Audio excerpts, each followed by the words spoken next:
Hello everyone and welcome to the video where we are going to get to the heart of the matter, the crux of client relations, the contract. Brace yourselves, it may seem a bit of heavy going, but you'll do just fine. So, how do you read a contract? First of all, what makes a contract so important? A contract is a bit like the client relations Bible, the foundational cornerstone on which the relationship is built. It is the frame of reference that serves as referee in case of disagreement.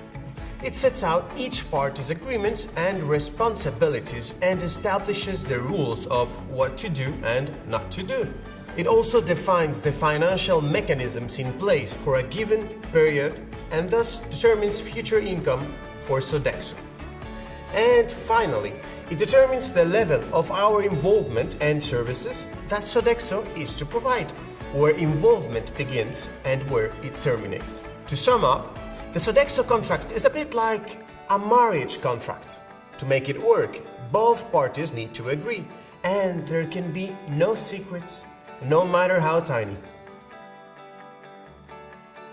Three major components need to be taken into account.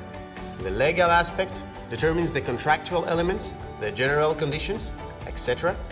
The financial aspect determines the price, the invoicing, the penalties, etc. And the operational aspect.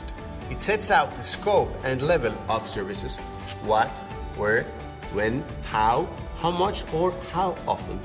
When these three aspects are clearly established, each party understands their role. Any conflict is therefore avoided and the marriage has every chance of working out. On the other hand, if certain areas are not clear, some elements may be interpreted differently by the parties, leading to possible problems for Sodexo. Nobody enjoys a divorce, but if there is to be one, you might as well be left with the house, the children and the dog. This is why you should be sure that each point in the contract is perfectly clear. The best thing for peace of mind before committing, or once you are committed, is to make sure you're always one step ahead.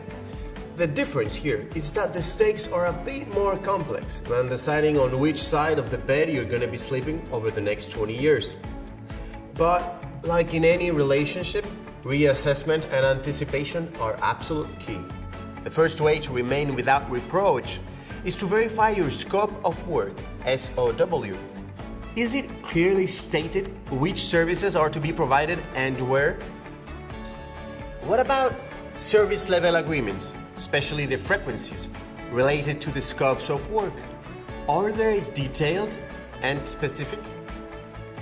We work better when working with a good team, so check to see whether the contract determines the structure of the team to be put in place.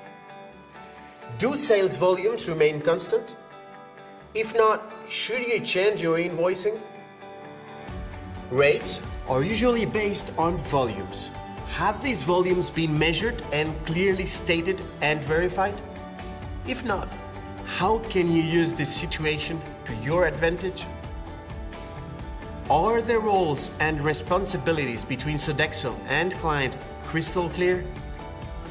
Your contract, just like your salary, should be revised upwards each year. Is your contract price also revised upwards using the right mechanism? Invoicing takes a long time and is therefore costly. How many invoices do you send every month? Reducing the number of invoices mailed means maximizing your profits. In the event of a client's late payment, check the clauses in your contract to see if penalties are mentioned and apply if possible. Make sure to constantly ensure that you're paid for work done, that you're not providing something outside the contract's scope of work, and that you're not working for free. If a contract needs to be modified, make sure the amendments are well formulated, but above all, ensure that the modifications are to your benefit. Finally, are your subcontracted service contracts clearly written? Do they meet the same standards as your main contract? Do they have back-to-back clauses?